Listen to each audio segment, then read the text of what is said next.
किसकी? अपने पति की। उसकी पहली कहाँ गई? भाग तो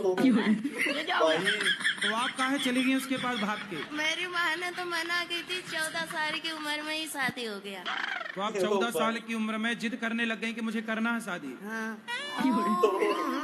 कभी कभी मन हुआ ना, मरने के लिए बहुत सारी दवाइयाँ खाई, बहुत कुछ किए, पर मोती नहीं आता है। अरे मिलावट है आजकल दवाइयों में, जहर में भी मिलावट है।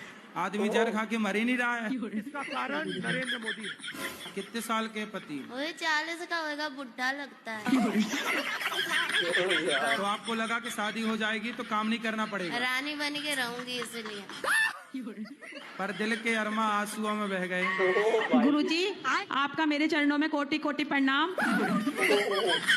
और मेरा पूरा परिवार आया है, और मेरे 84 साल के मेरे फादर हैं।